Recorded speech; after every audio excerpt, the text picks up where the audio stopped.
don't know why it like simulated at the end.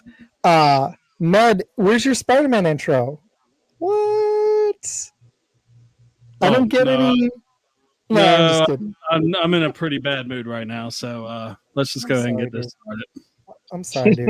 Okay, so you know what? To be nice, I don't think we're going to start with the Packers Bears bits. I am Isaac with Cheesy Bear. I did get some Packers stuff, and we'll talk them some. But we're going to focus on some fantasy football and some burning NFL questions tonight. Leading the way with Patrick Mahomes' injury, Kirk Cousins getting possibly benched. But I think that one of the bigger storylines is the Detroit Lions injuries.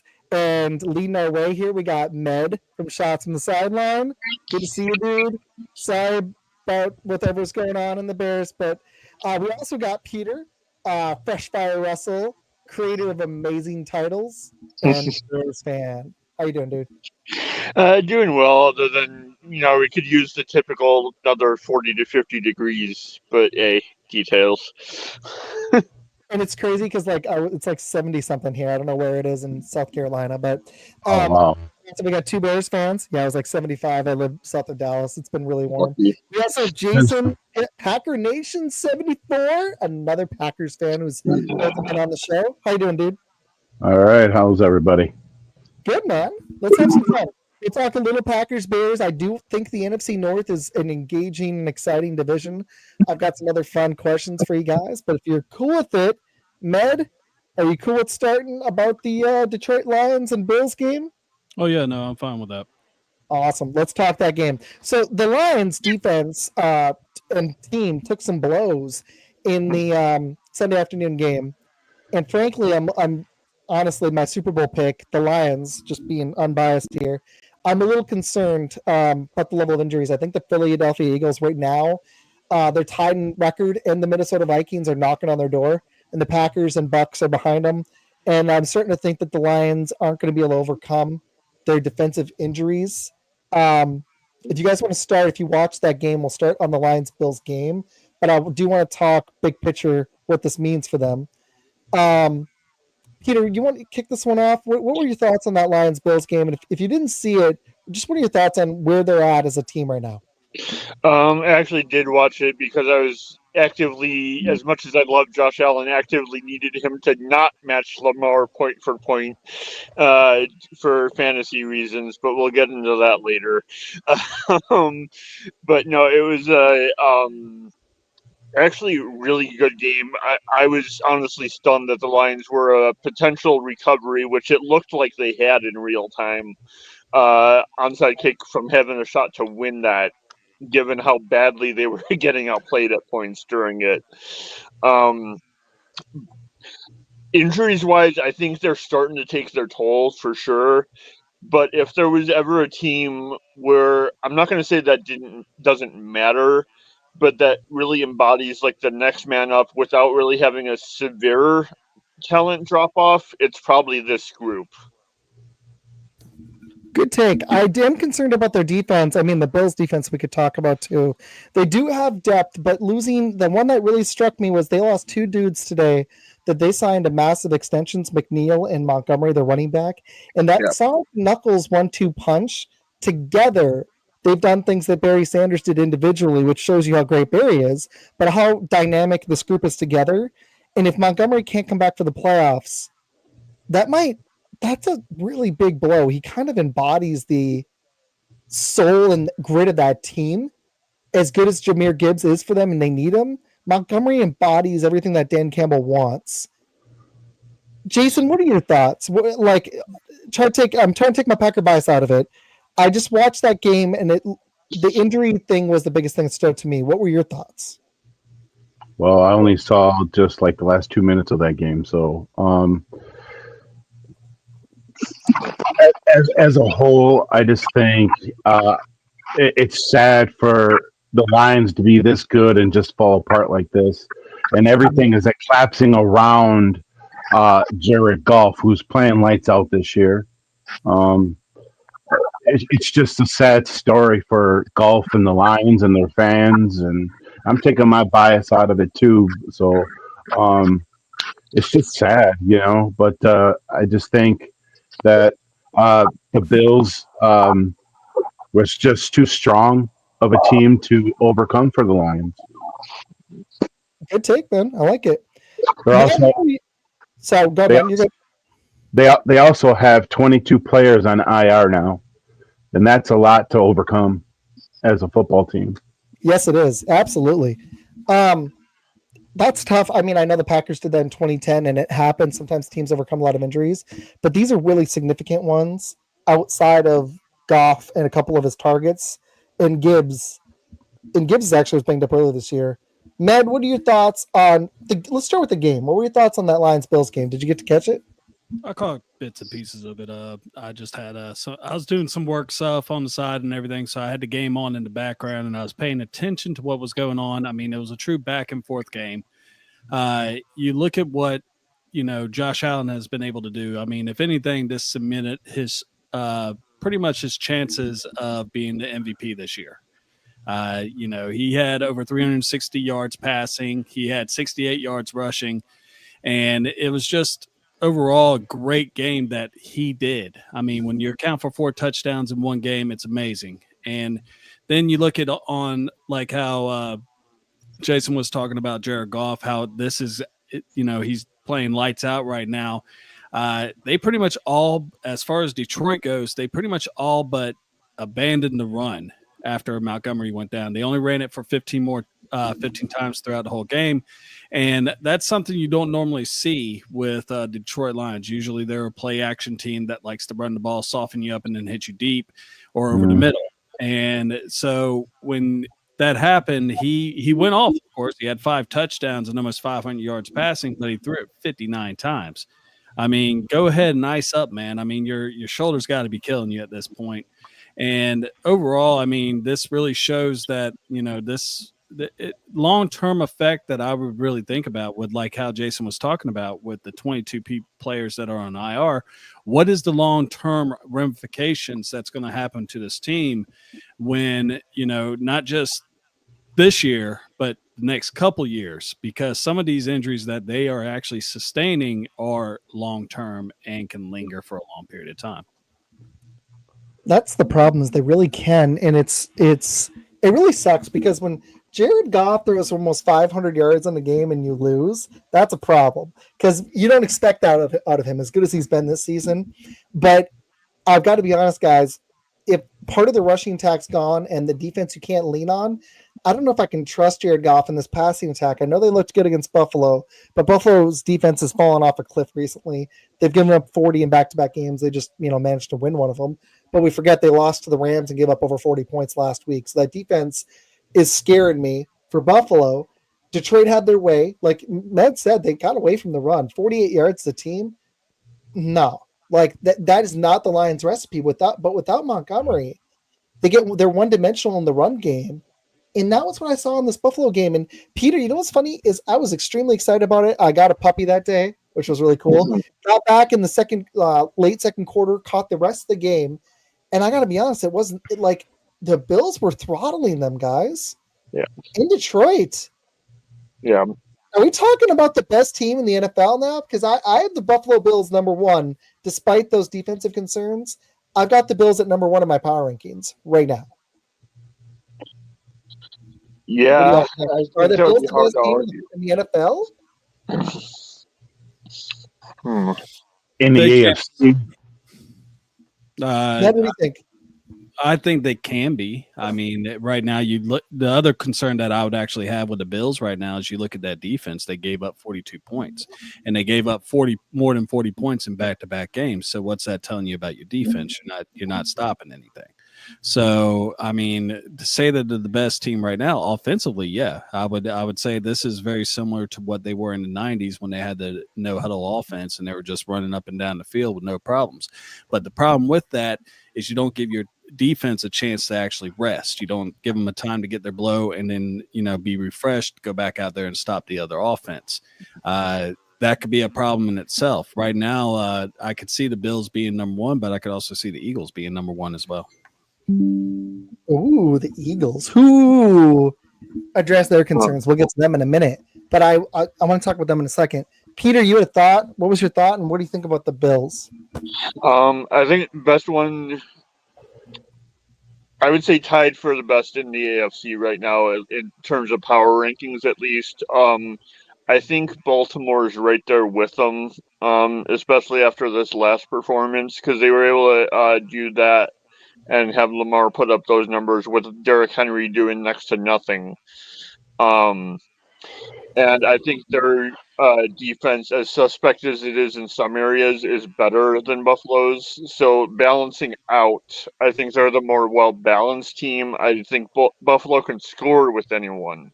It's a matter of whether they can make that crucial stop when they need to. Because the difference between this team and like the '90s team in terms of like the offense, yeah, every bit as much star power. And Josh Allen's making this out of people that no one knew going into this season. Right. But this defense doesn't have the Bruce Smith and Cornelius Bennett that can make that big play when they need someone to, like the '90s teams did. And you look at what has actually happened the last couple of years with them playing the Chiefs in the playoffs. They were never able to stop Patrick Mahomes. Usually it was always a big play. They have him on the ropes. Last year was the one time where I saw Josh Allen have a legitimate shot to knock the Chiefs out himself, but he didn't throw it over. He went for the home run ball instead of just throwing it into the slant to give himself some more time to actually beat the Chiefs. I like it. Okay, so really quick, Jason, who do you think is the best team in the NFL right now? Would you think it's the Bills, the Chiefs, the Eagles, the Lions, Packers, Ravens, anybody else? Who's your best team? What he's thinking. Well, right now. Packers at number 5. I did a top 5, and I think I want to, while we're on this topic, we'll hit it really quick, and then we'll keep going. I actually did a worst 5. Ooh, that would be fun. And I listened to another show about the worst, like Med said this last week, but there was some freaking terrible quarterback play this last weekend. So like I heard a worst quarterback draft and it was pretty fun. But we should do a worst 5 too. But all right, Jason, who's your top team? I think right now, the way the Buffalo Bills are playing, I think they're the top team right now over Kansas City. They've also beaten Kansas City. So I think the Bills in the AFC. In the NFC, I think it's the Eagles. I think I'm with you guys. Med, do you agree on the AFC with the Bills? Or I mean, pick somebody else? So there's a couple teams that I would look at. I mean, you look at the records and everything. I mean, the Bills, they got the best. Well, do they have the best record in the AFC right now? No, the Chiefs are actually 13-1. The Bills are 11-3, and the Steelers are 10-4. Well, we'll see what happens as far as Mahomes goes with his injury and everything. But right now, you definitely, I would say that the Bills are probably the top team right now in the AFC. It's really hard to actually say that, seeing that, Mahomes is, he did hurt his knee, ankle in this past game, and we'll see what happens with that. So if they actually do something, which I would, and you got a 2-game lead on the Bills, go ahead and sit Mahomes out for at least 1 week, let him heal up a little bit, and then come back at it. But right now, I could see the Bills being number 1 in the AFC, followed by the Chiefs and potentially it's weird to say this already, but the Broncos look really good too. And they do. And what? Wouldn't that ankle injury be a concern too? If he plays and he hurts that, then he's out for the rest of the year, because Montgomery, he's out for the rest of the season. Yeah. And that's what I was saying with Mahomes. What they should do is, seeing they got a 2-game lead on the Bills right now for that number 1 seed, go ahead and let them sit down for like 1 week. Your defense is carrying your team anyway. Go ahead and not risk your best player on your team. But go ahead and let them rest. And as far as the NFC goes, I would go probably Eagles, Vikings, and then the Lions. Ooh, I like it. My top 5 was the Bills, number 1. I made it. Hold on a second. I made a graphic earlier. It was pretty cool. Okay, so I've got the Buffalo Bills at number 1. The Philadelphia Eagles have got to be number 2, although I'm still concerned about that passing game. But they took the guy the Packers should have taken, Cooper DeJean. He's been killing it. He hasn't even been their best rookie. Kenyon Mitchell's been just up. They've fixed a lot of their issues in the draft, and that's exactly what you want to do when you're a good team, and that bridges the gap I think they could even take out the Bills. The Chiefs are number 3 because even though they're plagued by injuries and their offense looks like trash, they are 13-1. They should probably be even higher, but they, I've got them at 3. I've still got the Lions above the Packers because they just beat them, but they're scaring me with all these injuries. I've got the Lions down at 4 because of the injuries and a little bit of bias, but I threw the Packers at 5 because I think they still have a higher ceiling than the Vikings, and the Steelers look a little lost without Pickens right now. So that was my thinking. But that Vikings defense ain't playing around. We're going to find out in 2 weeks. That matchup's key not only for the Packers, but the Vikings have a chance to steal the number 1 seed in the NFC from Philly and from Detroit because they play each other soon. So it's going to be interesting. Actually, you guys want to give your top 5s really quick? Go ahead. Peter, go ahead. I was saying you guys want to give your top 5s? Yeah. Do that. Mine's similar to yours, except as much as I love what Pittsburgh's doing, I have Baltimore at 5 instead of you guys. I just think and this isn't hating the Packers bias. I just think Lamar is the difference between those two right now, because if I had to pick, other than that, they're like remarkably even, but Lamar is just a level or 2 above where Love is at right now, period. I mean, no, I agree. I just don't trust them in close games, and that defense is even worse than the Packers D, actually. Yeah, but they also close. haven't had as many close games this year as they have in years past. So is that true? They lost the Chiefs game week 1. How many close games have the Ravens had this season? I could look it up in a minute, but go ahead and continue on with that. Yeah. Peter, I like your take, man. Do you have anything else on that? Well, the one thing with yours, obviously, with Pittsburgh being the probably other team that would be in that discussion for the 5th spot right now, was there any news? Because I saw some of theirs where Watt had limped off or whatever. Was there any injury news on him? Oh no, I think he has. Fine. Yeah, I've just Googled it for you. They said he's walking around okay. Of all the injury concerns this weekend with the Chiefs, the Lions especially, that wasn't one I'd heard about, so he must be doing okay. As far as one score games with the Ravens, if I'm actually reading this right, they are 4-6. Wow. That's what I thought. I was like, I feel like they've had a ton of close games. They lost because Likely couldn't get his foot down. They lost to the Steelers because they gave up so many field goals. Ooh, back in the bench has got a good comment here. Look at JB. Needs to come on the show. This guy's great, guys. Seriously, if you got a minute, that's his YouTube. I like that he's got the YouTube logo in it. It's called Back It Up Binge Podcast, and it's he does little sound bites. Peter, I really think you'd love it. Jason, there's some NFL ones I think you'd enjoy too. But he gives little sound bites, and he knows his stuff. We've been talking. He's the best. So the Ravens have struggled in close games, and I've been questioning the coaching and the decision making. And as good as Lamar is, you're right, he's playing better than Jordan Love. Didn't you guys expect a little bit more out of the Derrick Henry, Lamar Jackson combo? Like, for me, as great as they've been, the team has taken a little bit of a nosedive from last year, especially on defense. Well, with their defense, I mean, that came kind of expected with me. I mean, they lost Geno Stone and Patrick Queen. I mean, those are 2 leaders that you cannot just simply replace. And also they drafted some young rookies. Wiggins from Clemson is one of them for a cornerback on the outside. They definitely got younger. But sometimes that's not always a great thing. They chose instead to invest on, I'm trying to pronounce his name when I say this, but defensive tackle, I got to look up his name. It's a very unusual name, so I have to sound it out. Anyway, I'm not going to worry about it. But so you're good, dude. It's okay. They invested on him instead of trying to keep Patrick Queen or Geno Smith, who both went the rivals. Stone went to the Bengals, Queen went to the Steelers, which helped out the Steelers.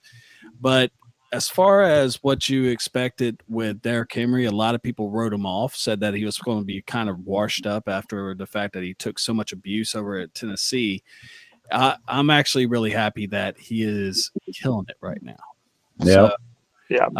and there's still some offensive weapons that we have not even seen yet. Tez Walker from UNC is going to light it up when he finally sees the field. Rashad Bateman's been kind of holding him off on that. And you got Zay Flowers, who arguably is one of the 3 best receivers that has been drafted in that draft outside of Puka Nacua and probably Jackson Smith-Njigba. JSN's looking pretty lethal.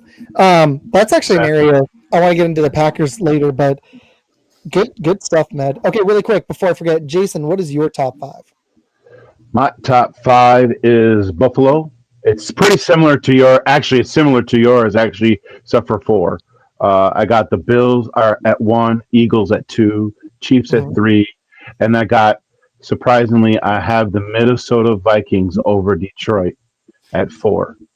And I picked Minnesota because Minnesota has the opportunity to steal the number 1 seed from the Lions, the injured Lions. And I got Green Bay at 5 because they're getting hot at the right time.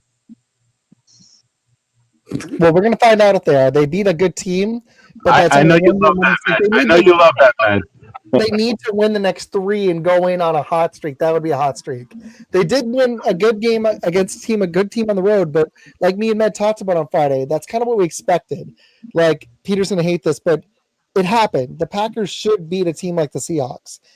Yeah. It might be cool if we do it fast. We don't have to take very long on it. I honestly was a little discouraged by the Packers' lack of energy in the second half, but the defense kind of gave it to Geno. It was Geno being Geno. He got a lot of yards and then threw a pick in the red zone when they needed him because he's Geno Smith. Hey, I told you guys. I told you guys in the draft. I told you, Green Bay gets Cooper, they got a superstar, and that's exactly what's happening right now. I mean, he did a great job of hitting Smith in the knee. He didn't hit him in the knee. That was legal. Hey, I don't want to hear about it. Was the ankle, not the knee. The Detroit Lions tried to do this crap to Josh Allen too. They were losing, so they tried to rough Josh Allen up, and it didn't work. They couldn't stop him at all. If you want to talk about roughing dirty players, we can call Kirby Joseph out, okay? Kirby Joseph, who likes to take out tight ends by their knees. Wow, that's some passion. I thought that was CJ Gardner-Johnson that did that. Yeah. Wasn't it Gardner-Johnson? Go after Gardner-Johnson way before I go after Kirby. Kirby Joseph, I seen video on Kirby Joseph on multiple tight ends going after their knees. He went after Tucker Kraft the last time they played the Packers. I think are you sure it's Kirby Joseph? Yep. Because that's how they're having to tackle now. You can't hit anyone above the numbers or it's a foul. Man, I guess I'm just plug this computer in really quick, but okay, really fast. Oh boy. Let me ask this question: how seriously should we take? I know Jason wants to talk it. How seriously should we take the Packers this season? What is their ceiling? Is the ceiling an NFC Conference Championship? Is it the second round of the playoffs? Is it one and done? Can they threaten the Lions? I think they could now. This Lions team. Yeah, Can they beat the Eagles? They've. The crazy thing is, when you look at them, they're a really weird team because they've beaten the NFC West. I had this earlier. Let me get it. But in the NFC West, that's like not saying much, frankly. But they've been a weird team. The defense has looked really disruptive, like it did against Seattle. They beat the Cardinals, Seahawks, and Rams by 43 points combined. It's pretty good. Those teams aren't scrubs, honestly. All of them are around 500 or better. It's not like world beaters, but they've beaten those 3 teams up by an average of almost 15 points a game. And then they lost 2 games to the Lions, the Eagles, and the Vikings by a combined 20. So they are like right there. Is that the type of team that's going to be right there in the playoffs, or they pull off an upset? Med, what do you think? In my honest opinion, I could see y'all being in an NFC Championship. It's just, it's night and day whenever Jordan is healthy. And when you sit there and he is one of the top quarterbacks in the league right now, You could look at his numbers, stats don't lie, but it really and truthfully, if you look at how he plays, he can be a game changer at times.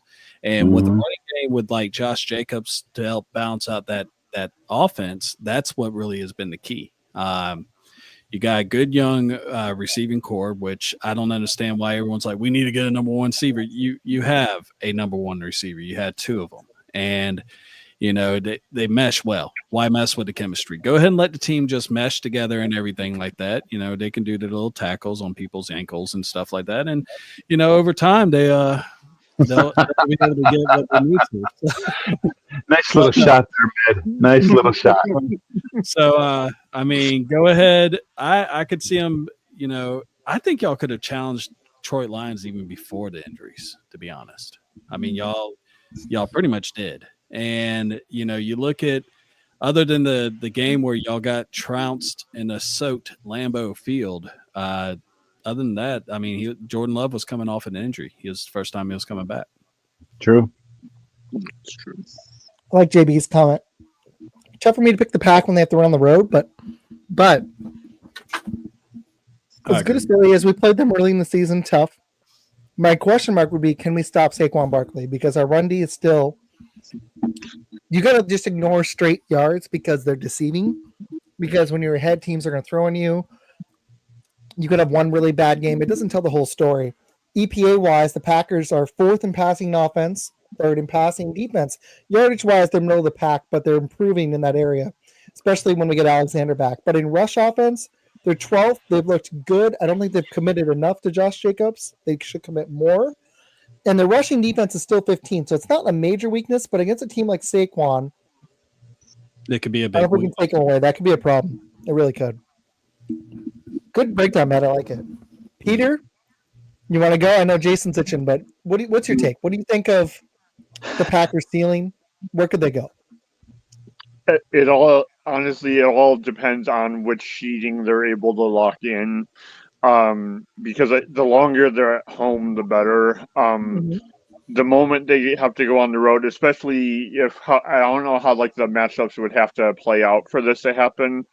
If they have to go to like a Philadelphia or even a Washington, honestly, for a second round game, I just don't see them walking away from there just because of the rushing defense. Because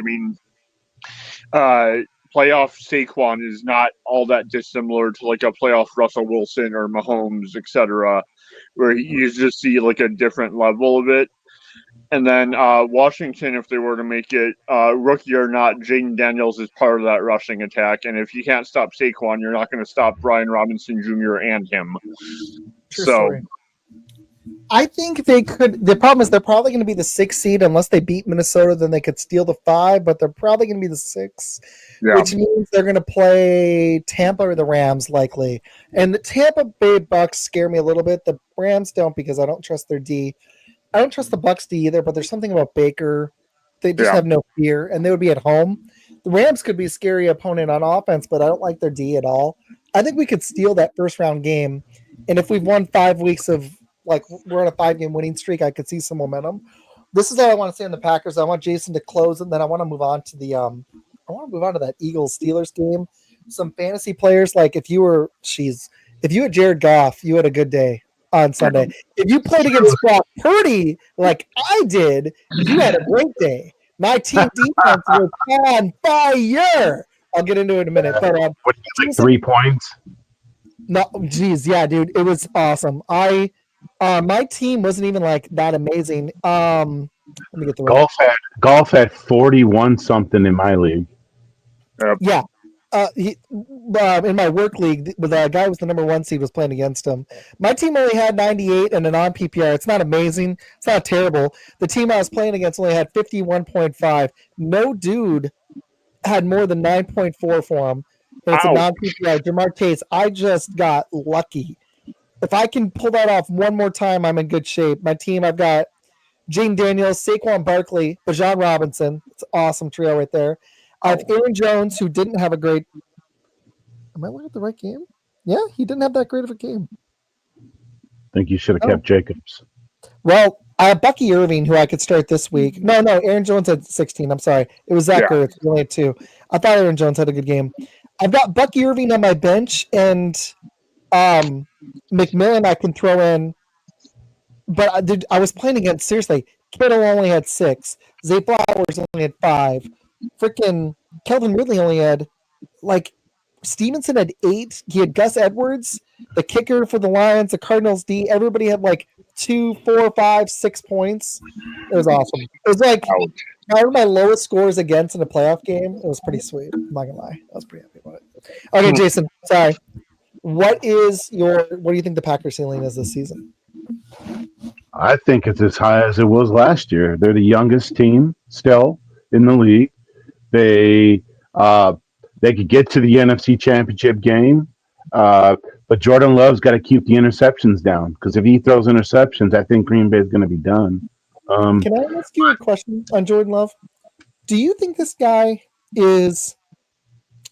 he's got immense arm talent, and I think it's too early to know. I don't think you can write off CJ Stroud either. Apparently not Bryce Young, although he hasn't been that great, but let's give him some more time. You can write off Will Levis, but because he sucks. But is Jordan Love ceiling a Super Bowl winning quarterback? Do you see that in his future? I see an Aaron Rodgers level of player, or do you see him a little notch below Aaron Rodgers at his peak? This is how I see Jordan Love. I see Jordan Love being Brett Favre and Aaron Rodgers. I'm hoping that happens. I'm starting to see the decision making now. I just don't see I see talent, but Aaron Rodgers at his peak, I hate the guy, but he jumped off the screen. There are moments I see that from Love because of the arm strength, but Aaron Rodgers, we got to be honest here. I know Peter hates him. I don't like him either. He's a douche. But Aaron Rodgers at his peak could thread a needle, and I think the biggest problem with him was he was so risk averse. At times he would be afraid, especially in the playoffs against Seattle, to make a risk. So that it knocked him from being the GOAT. He was one of the regular season GOATs, but because he wasn't willing to take risks in the playoffs, it hurt the team. And he could have won multiple Super Bowls. Yeah. I don't quite know if I see Jordan Love at that level. I see him a notch below that. Because that Jordan was Brett Favre even. It was. Jordan Love's more probably Brett Favre than he is Rodgers, because he's a gunslinger. He'll go deep, and it doesn't matter. He'll go deep. And, I agree. And I think he needs to run more a little bit when he feels that rush coming in. He needs to take off if he can't throw the ball. So he needs to take off. He reminds me a little bit of Peter. I want to see what you think of this too. Jordan Love reminds me a little bit of Josh Allen before this season, where there was immense talent, but Allen's a better runner.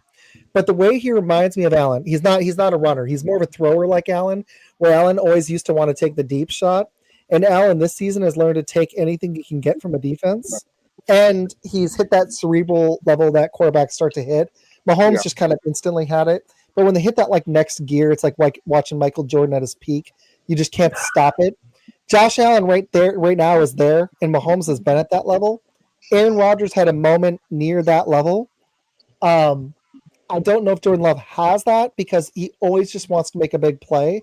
And he's not getting better at the intermediate and short decision making, but in smart ways that makes a quarterback great. Mahomes has had to do this for the last 2 years. Yeah. Since we've lost Tyreek Hill, he's had to learn how to take short yardage. It's been 3. This is the 3rd season now.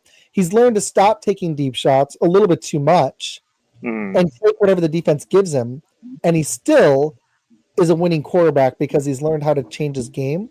Jordan Love and the Packers offense just seem to want to make big plays or run the ball. There's very little short there's no short and intermediate passing game. Yeah. And that's where I'm I want to see him get to that level. It takes a little bit longer. Right. And I think the problem with that approach, especially in the playoffs, and when weather, to be honest, can play a factor in it, that basically makes you one-dimensional. If there is no short passing game, then everyone's just going to play the 2 safeties back and bring the other 8 guys in the box somewhere, and you're not going to have those running lanes. I agree. If you guys are cool with it, we've talked a little more Packers than I wanted to. They have an easy game this weekend too. They should beat the Saints. Yeah. Do you guys want to pick? Do you want to hit the Eagles-Steelers game, or do you guys want to talk some fantasy duds and studs? I'll finish my. Let me finish my. Lamar? Go ahead. Yeah, I had a little more. I also think that Green Bay can stop Barkley. The first time they played in Brazil, and they played on a soccer field where everybody was sliding. Both teams were sliding. That field was horrible to play football on. It's not meant to play football on. It's meant to play soccer on. So with that said, I think on a normal grass field, I think Green Bay can stop Barkley. They stop Barkley. I think they stop the Eagles. So here's my question, though. Will the offense show up for 60 minutes? Because it hasn't. And this is the last little round topic I want to do on the Packers, because I have a lot more I want to talk. Can our offense show up for 60 minutes? It seems to be a 30-minute offense. Especially they did on Sunday. Look at what we did against Minnesota. Look what we did against Detroit. We actually scored most of our points in the first half against Seattle as well. We took our foot off the gas because we were playing an inferior team, just being honest. But it's true. Seattle's not that great. But they need to stop taking the foot off the gas when they're up by like that. They need to stop doing that. Yeah, I want to see 60 minutes of intensity. That's what I want to see. I don't care if they get to 68 points. I know that's a reach, but you play all 60 minutes all the way until the whistle blows, until there's no time left. You don't just stop and then go, hey, let me let the other team back, because that's the way you lose. And I think they need to stop. They need to stop that. Yeah. I agree. It's a problem because they need to show some consistency, and it's hard to do it for 60 straight minutes, but I want to see it for more than one half, because they throttled Detroit in the second half on offense, but because they didn't show up for the first 30 minutes because they couldn't figure out how to protect Jordan Love, they didn't show up. Matt, I like the shades. You're muted, I think. I am. Hello. Okay, so are we good with Jason? Let's move on. Med, I was asking them, what do you want to pick? Do you want to do that? You want to talk that Eagles game, or do you want to talk some fantasy duds and studs, or do you have another topic for us? So we talked about doing the worst 5. Ooh, I'm game. I'm so game. But Med, it was yours. You want to start? Oh, sure. So my worst 5. This is fun. Number 5, I actually have. Do you want to go from 5 to 1? It's up to you. However you want to do it. It's your topic. So number 5, I have the Panthers right now. Bryce Young looked like he was actually starting to gain some momentum. He was starting to play really well, and then he played against Dallas. He actually had one of his better games, but he still threw 2 interceptions, and this is the first time he did it in a while. They do have a bright spot in Chuba Hubbard, 1,000-yard back. Defense is not that great, but they are better than 4 other teams on this list. My number 4 team is actually the New York Giants. Last 9 times they played, 9 times they caught an L. And, it's just right now you look at their injury report, including the IR, they have 31 players gracing it at this moment. As far as week 15 goes, and they have already gone through 4 starting quarterbacks for the season, which tells you which way they're going to be leaning whenever they get that number 1 or 2 pick. My 3rd team is the Mac Jones-led Jacksonville Jaguars. He, in half as many games as Trevor Lawrence, has half as many wins. So they are up to 3 wins right at this moment. And, congratulations. We're talking quarterback controversy down in Jacksonville. The number 2, the Browns. Jameis Winston is the starter. That's all I have to say. And number 1 is your Las Vegas Raiders. 2 quarterbacks down, and Desmond Ridder is your starter. Odds are, I believe at this moment, they are the number 1 overall pick in the draft, and it looks like they're going to stay there. That's right. They're going to get all right. Sanders. I'm gonna so from 5 down.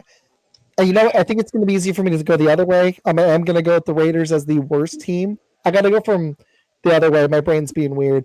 So I'm gonna go Raiders because I mean, oh my gosh. I feel bad laughing. I shouldn't laugh. Outside of having Bowers, this team is just an atrocity. They are the quarter. The fact that they're on their third quarterback and they're going to be rolling out Desmond Ritter again, that just tells you all you need to know. But I think it's like a 1 and 1A situation because the Giants are pretty bad. It's like these two teams are so far from being good. They can get a quarterback and they're going to need to get a lot more, but at least both of them have what looks to be a standout target. Brock Bowers looks great, and Malik Neighbors looks like he has the potential to be a great as well, at least as a deep threat. So at least whatever quarterback they get, they're going to have one fun weapon to play with. So they could they get a quarterback. It may not take as long as people think, but their quarterback situations are so bad. Anyways, one, you can pick whichever one in order. They both suck. I will go with the Cleveland Browns next because when you don't know if you're going to start Jameis Winston at quarterback and you've dumped all the money into Deshaun Watson, you got a problem.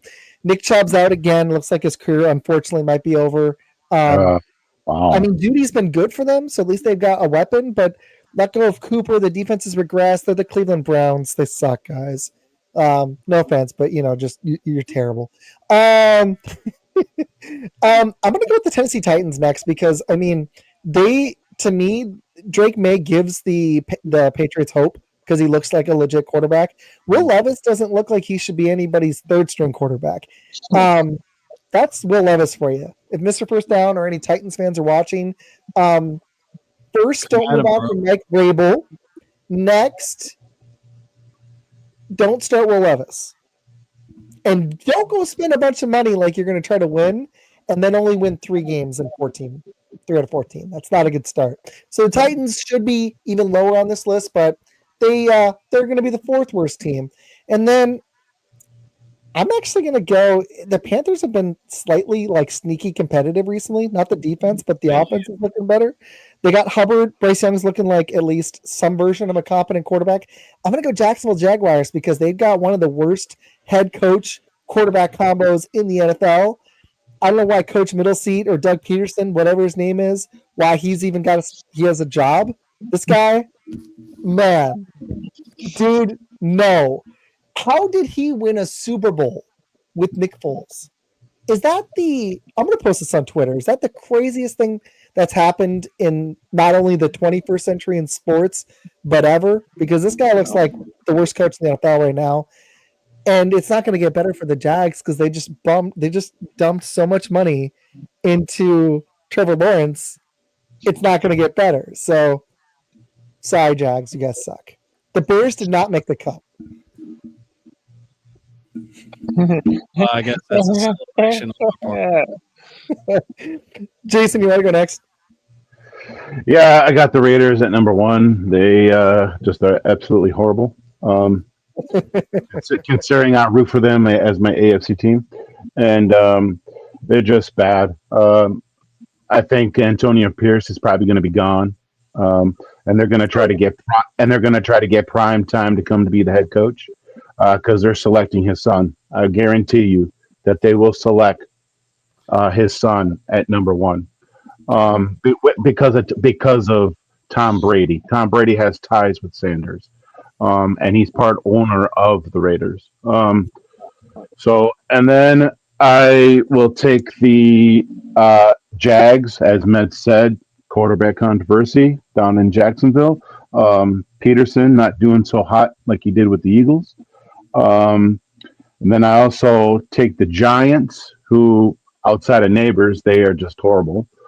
And then I will take the Jets, the New York Jets, with all their talent. And Aaron Rodgers talking about, I will take this team to the Super Bowl, Mr. Drama Queen himself. You traded this year for Devontae Adams. You had to get his buddy to come down and come to New York. Devontae Adams had a really good game this week, guys. He did the first half. Yep, he sure did. And you got Garrett, and you got other people on the defense. The defense is good in New York, but with this team that they have in New York, they should be better than what they are. What their record is, the record's horrible. And then I will take as well. I will take the Panthers because they're on a rise. They're on a little bit of a rise. So if they can get some more key weapons and stuff like that on offense and defense, and do some changes, I think the Panthers can be on the rise next season. So. Peter, who's your worst five? Yeah, worst five. I'm gonna go. It's mostly the same teams that you guys have had, but I'm gonna put them in a slightly different order here. I'm gonna go the Giants being the worst because it's literally Neighbors, Kayvon Thibodeau, and no one. And with the Brian Burns trade, I don't know if they have their first round pick this year. They lost their second round pick, I think, but Kayvon Thibodeau is on Burns. I forgot about. Well, Thibodeau's hurt. Lawrence. Yeah.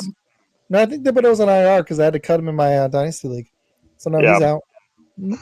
So I think they're the worst. I'm gonna put. Granted, I'm probably letting my hatred for a certain person on this team flavor this one a little bit. I'm gonna put the Jets as the next worst. Oh, just because no, it's fine. Do it. Largely with the talent they have, they should be way better than what this record is. Yes, they should. But that's what happens when you let your quarterback play GM and coach as well. Don't do it. And don't let him be 40 years old and walk. Agreed. He did that in Green Bay. Yeah. And look what happened. Jets fans. Hey, he's going to take over your franchise, but now he sucks. Right. I'm going to go, even though they just beat Jacksonville, I'm going to put the Jags right above them, just to spite Rodgers more.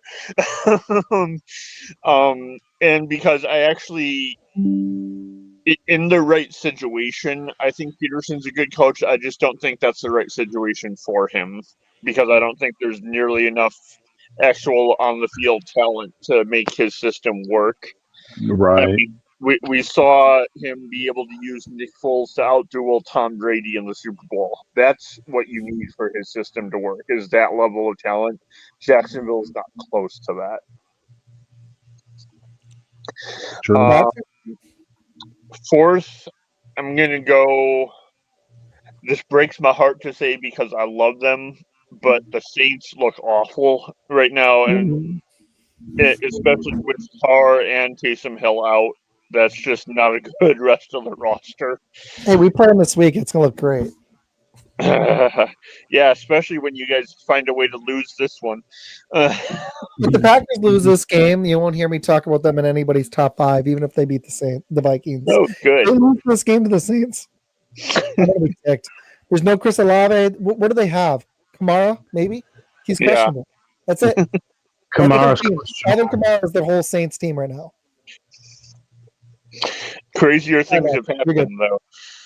Any given Sunday, man. Any given Sunday. Better not mess around and play with our food. That's all I got to say, and that's every Sunday. And then I'm actually going to go, I think, with the Titans just because of Levis. I think if the Raiders find a quarterback, they're actually closer than people realize to actually discovering something, at least offensively. Because I think right now, in terms of overall talent level at a position, I think they actually have the best tight end room in the league right now. Between Bowers and Mayer. Yeah. Okay. So I think that puts them ahead of Tennessee. Okay, I've got a fantasy question for the panel, and then I want Med to hit a few more topics. Who is still alive of anybody here in their fantasy leagues? Peter, are you still in any? Yep. How many you got? Still in 3. I'm in 2 out of really 5, but one's a work league and one's a guillotine. So I made it in 2 of my 3 money leagues. Okay. Jason, how many are you in? I'm in 3 leagues, and I'm in the playoffs with 2 of them. Nice. Situation same as me, pretty much. The guillotine one, you had to it's a weird setup. Well, my dynasty one, I made too many trades. It was my mistake. The sleeper leagues I did horrible in the eliminator, and then another sleeper league I'm in. I did very horrible, but anyways, that's another I'm story. starting to wonder if you just can't start anybody from the 49ers offense right now. It's looking like a stay away. Like, can you trust anybody from the 49ers offense? Somebody's starting to Garendo against me this week, but that 49ers offense is looking pretty dismal, and they weren't the only ones on Sunday, guys. There were a lot of offenses that looked pretty bad. I mean, Chargers didn't look good. 49ers didn't look good, like I said already. Lions looked great. Ravens looked awesome. Bengals, ironically, Burrow didn't really have that great of a game, but they threw up a lot of points. The Pats, obviously, they didn't look great. It was kind of feast or famine at the fantasy, window. Ned, are you in any of your leagues? No, I actually lost. I was only in 2 leagues, and I lost in the first round of the playoffs. But I was playing against someone that had a loaded team, so it is what it is. But it was my first year in that league. I have one that made a buy, and I've got some tough decisions we'll hit in a minute. But did any of you guys have Josh Allen or Jared Goff starting? Peter, how'd that go for you? It went really well in one league and horrible in the one of the leagues that I'm now not active in because I had Lamar and my opponent had Josh Allen, who's the only quarterback that outscored him. And then, unfortunately, it was actually relatively even. And then Jennings did nothing, and his second receiver was oh crap, who did he have? Nico Collins, who still had a good game. Like, yeah, that was the difference in our score. That's tough, man. Yeah. What do you do with that? You gotta love when your quarterback scores 43 points and you lose. Yeah, that's always a good day. It's like how the Lions feel right now. Is it wrong? That's exactly how they feel right now. Yeah. Okay, so what would be your what is your toughest sit-start decision this upcoming weekend if you're still alive? Mine, quickly, I've got a couple. I've got to decide if I'm going to start McMillan or Marvin Harrison Jr. this weekend. And McMillan has been looking better recently with the Bucs. And I'm going to be honest, Marvin Harrison Jr., he has some breakout games, but he's been wildly inconsistent. It's a tough one. My other one is, do I start I'm going to throw Bucky Irving in. Do I start Jaden Reed or Marvin Harrison Jr.? And that was in a PPR. Probably Reed, but he hasn't actually been that consistent. They need to get him in. They really need to get him going. It's tough because, he had 11 points last week because he had 5 catches and he had 3 carries, but he wasn't really utilized as much as anybody wanted after he'd had a goose egg. So it's a tough one. Yeah. Jason, what's your toughest start decision this weekend? Well, I'm trying to figure out because I don't know, somebody in my league dropped Jared Goff and I picked him up. So last week, matter of fact, after that game? So no, I had him already. Oh, okay. The week before they dropped him. So I have Jordan Love, I have Goff, and I still have Justin Herbert. So deciding if I should play Goff because of all the injuries with Detroit. So I'm just trying to figure that part out. Oh, gotcha. Peter, what's your toughest start? Sit start. Right now, and this is largely more matchup than usage numbers or whatever, but I have to try and go between DJ Moore and Jawan Jennings for my third receiver, because you figure Tyreek Hill's not coming out because the moment I do, he's going to go off. And then Jordan Addison's absolutely not coming out, period, at this point. So I need one of those would probably be the toughest. So what was DJ Moore's points last week? Like 5 something. What was Jennings? 4.8. It's tough. Oh, jeez, that's a tough one. Yeah, Because isn't Caleb throwing more to like Roma Dunze and Allen? in theory, but that can also change depending on which team we're playing, etc. I've got one more for you guys. This week, should I start? I'm projected to lose barely. I'm 8-6. I like this team. I've got Jaden Daniels, Barkley, Bajan, Addison, McMillan, and here's my running back decision. So I'm going to probably throw in McMillan for Marvin Harrison Jr., but that's a tough decision. But here's my running back call. Okay, but Barkley, even against Barkley's going to play against. They play Washington this week. Barkley plays Washington. Bajan Robinson plays the Giants. I'm going to start them both. I can't sit either of them. They're not. I can't do it. But at running back, I've got one flex spot. My choices are Aaron Jones against Seattle for Minnesota, obviously. Bucky Irving against Dallas, or do I start Tyrone Tracy against Atlanta? It's got to be one of the running backs, non PPR. So I have 3 running back choices: Jones, Irving, or Tracy Jr. I should have flipped one of those running backs for a receiver, but that's where I'm at. It's a non PPR. I'm leaning towards Jones, but it's really tempting to start Bucky Irving healthy. He's been rolling. And who's Minnesota playing? Minnesota is playing Seattle in Seattle. Bucky Irving is playing Dallas in Dallas. And are they going to get ahead and then run on them? But are the Vikings going to get ahead of Seattle and then run on them? They could. Yeah. And then the last option is Tracy Jr., who has not been that bad, but not great recently, at Atlanta, who also kind of sucks.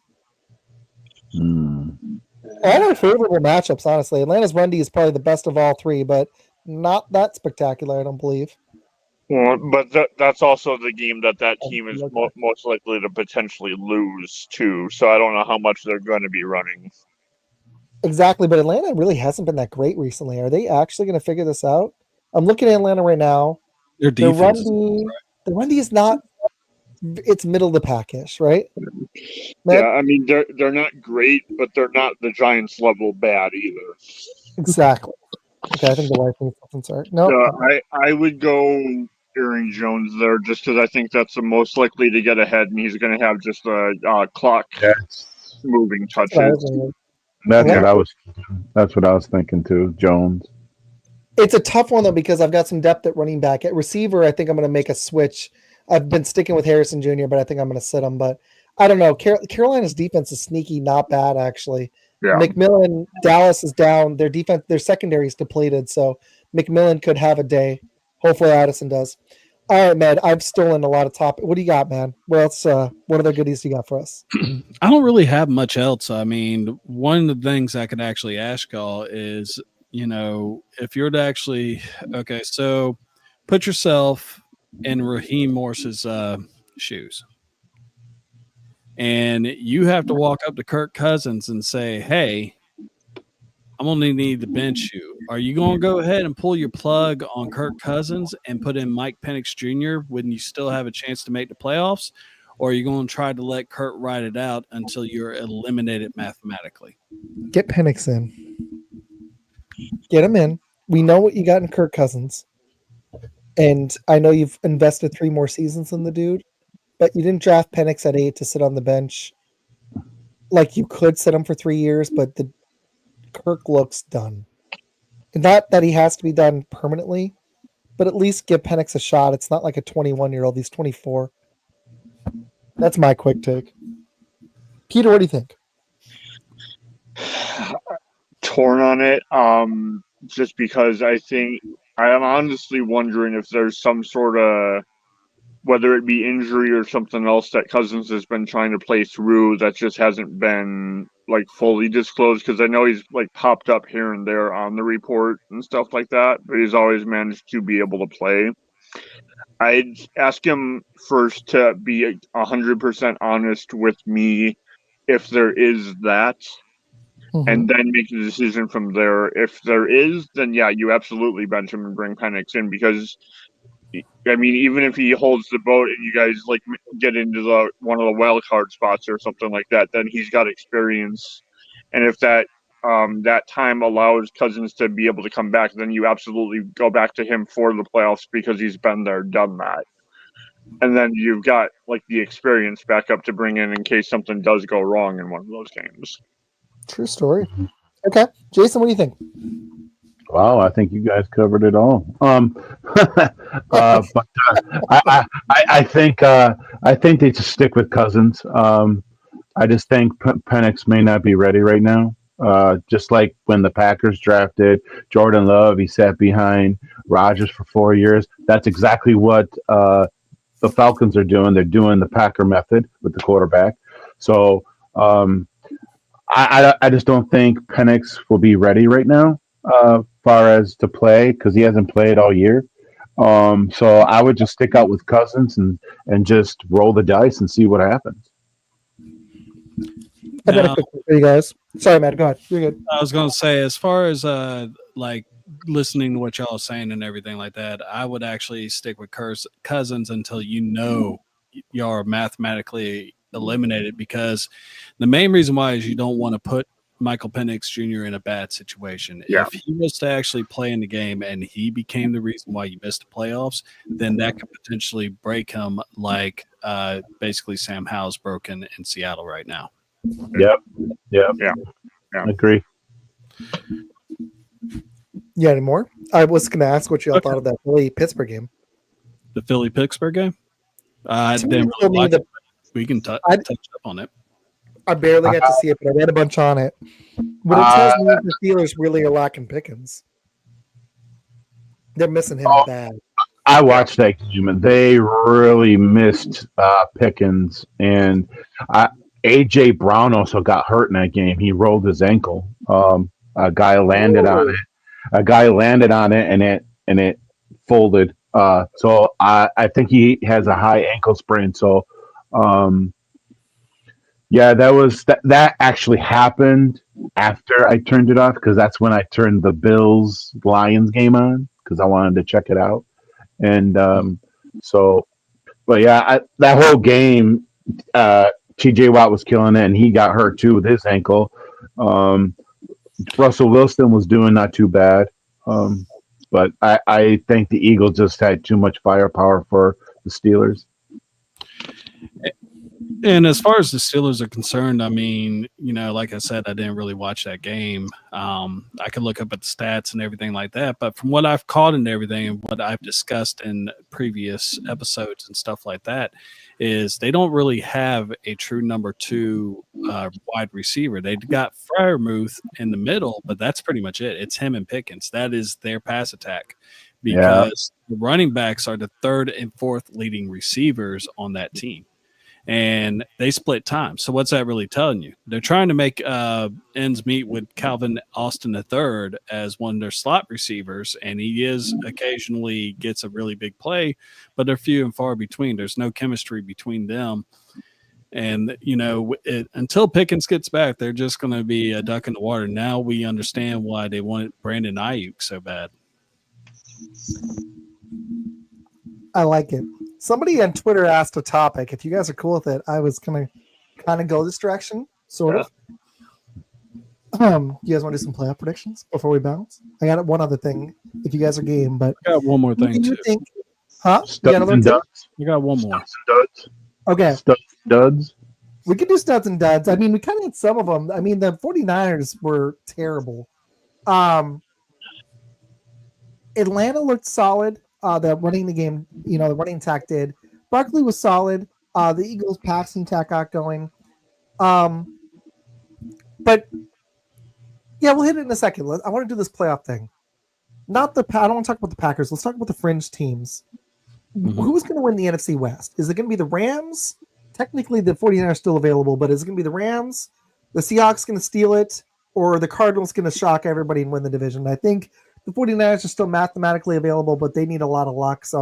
And they look, unfortunately, done. They're just so banged up. Like, they make the Lions injuries look like nothing. I was going to say, they're like Band of Brothers right now, storming on. They're like, we're Brock Purdy. And oh, wait, George Kittle. They're held together by tuck tape.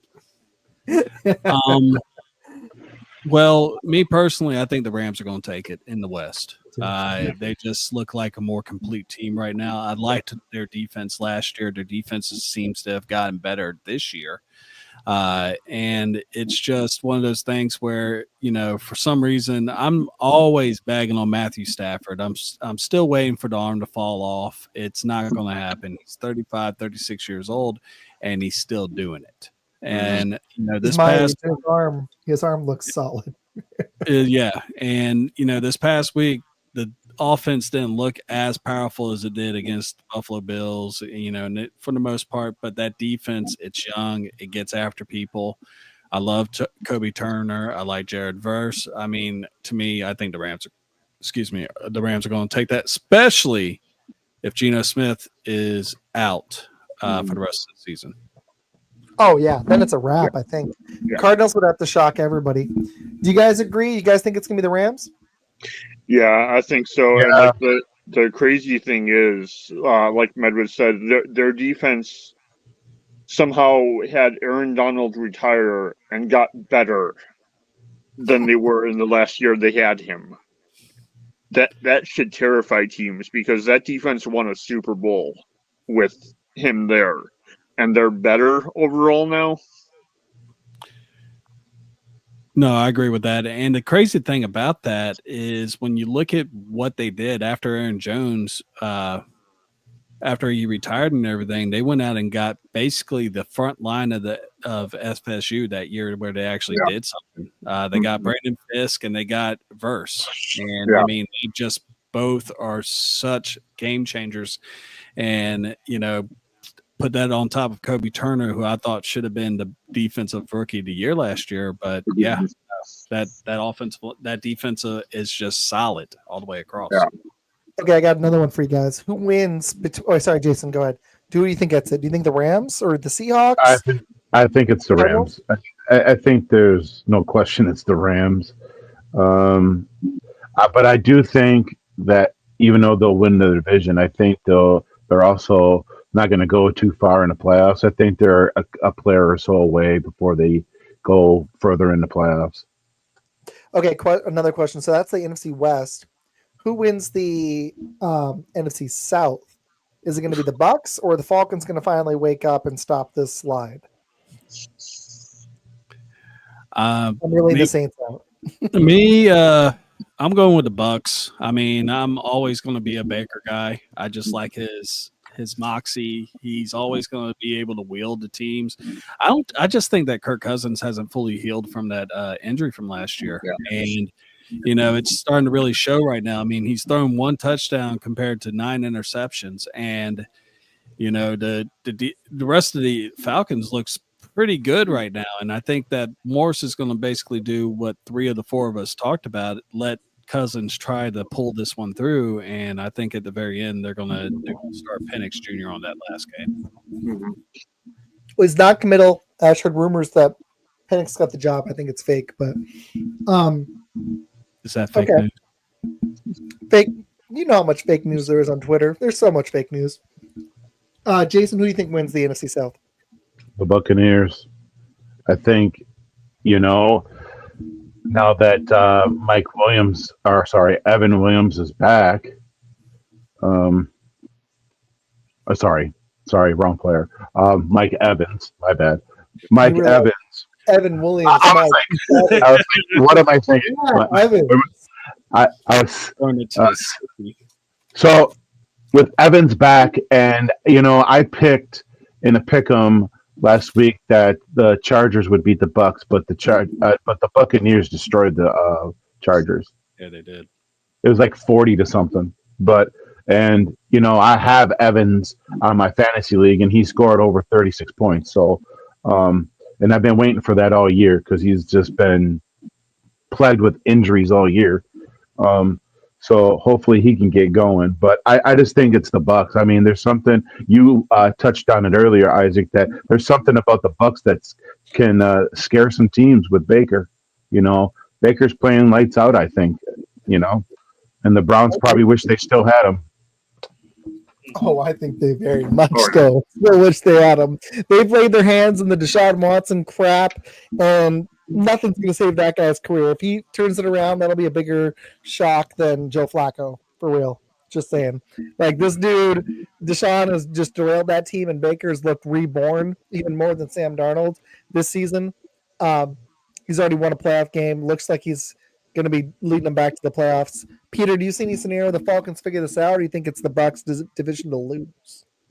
I think it's the Bucs to lose. I think it would be a different discussion if, like you, if I were convinced that Cousins was healthy, then I would see that's going to be a dogfight. But I just don't think he is right now, and for that alone, I think it's the Bucs to lose unless something goes like catastrophically wrong. Okay, I got one more for you guys in the NFC, and then we can either talk AFC or I want to hear what Med's got. Who gets the number 1 seed in the NFC? Is it going to be? Sorry, Jason, it's not going to be the Packers. Is it going to be the? I don't think it is either. Is it going to be the Philadelphia Eagles, or is it going to be the Minnesota Vikings, who ultimately gets the number 1 seed, home field, and the bye, and not necessarily a trip to the Super Bowl, but who's going to have the advantage? I'm going to just quickly predict the Philadelphia Eagles are going to be the number 1 seed. Matt, who do you think? I'm actually going to keep it in the North and say the Minnesota Vikings. Ooh, Sam Darnold gets a bye. Look at those are words you were not on your bingo card for 2024. No, it hasn't. I was going to say, and Sam Darnold will probably get comeback player of the year this year. Yeah, right. It's got to be him. Is Saquon even in the running? I can't even think of who else it would be. For what? Henry would be comeback player of the year. It's got to be Darnold. Or it could be Derrick Henry. I mean, he was. Saquon, No. Saquon, Derrick Henry, I think are the 3. Josh Jacobs is probably like 5th. Yeah, because he was terrible last year. He already has more yards rushing than he did last year. Yeah, but he's also got an offensive line too, Jacobs. Yeah, we could do the. Might have been a lot if he'd been able to stay healthy all year. But Peter, who do you think gets the number 1 seed in the NFC? Vikings, Lions, Eagles. I'm gonna go with the Vikings too. I just kind of like it because I mean I remember like the before the season we were picking them to probably be the worst team in the division. Yes. Now they're a game away from being the best team in the conference, and I love it. Especially for Darnold because he never got a fair shake with the Jets and stuff like that. Like the way they tried to build, and I use that term very loosely, around him was just pathetic, to put it nicely. And so this couldn't honestly happen to a more deserving individual. I love it. Jason, who gets the number 1 seed? I think it's the Eagles. That's what I'm thinking too. I got to look at schedules though. That matters too. I'm looking at them right now. Vikings had the Seahawks, Packers, and Lions. Oh, God, that's a brutal row, man. What do the Lions have? I'm looking at it. You can go ahead and continue, or I could go ahead and spit out the one thing I had while I look. I'll get the Eagles. The Eagles schedule, they play coming up. They have the Commanders. Bears, 49ers, and Vikings for the Vikings. The Eagles go to Washington, then they get the Cowboys and Giants at home. So if they clear Washington, they're going to, unless they get it's any given Sunday, but unless they blow it against Dallas or the Giants, they're going to win all 3. So Eagles are probably going to finish 15-2. And man, they look good. If Hurts can stabilize that passing attack, that's probably the most well-rounded team in the league right now. Because the Steelers don't have that firepower on offense. The defense is good. The Ravens don't have that firepower on defense. The Packers aren't consistent enough. The Vikings aren't that great on offense. And the Lions have lost everybody, and the Bills' defense sucks. Chiefs' offense is questionable. The Eagles are probably, when you look at them as a whole, probably the best team in football. Mm-hmm. It's kind of it's interesting. They're not my number 1 team, but because that offense, that Jalen Hurts scares me, but if they can figure that out, that's their biggest question mark. Med, what you got? What's your topic? So you already touched up on this, and I said this earlier this week, but I want to see what Peter and Jason think. Cool.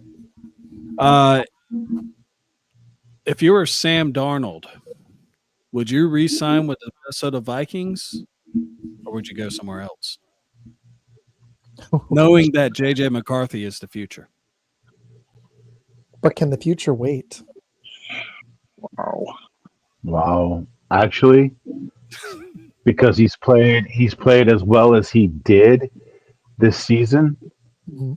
Honestly, think he walks and goes somewhere else where he can actually just be the starter and not have to contend with a rookie for a job.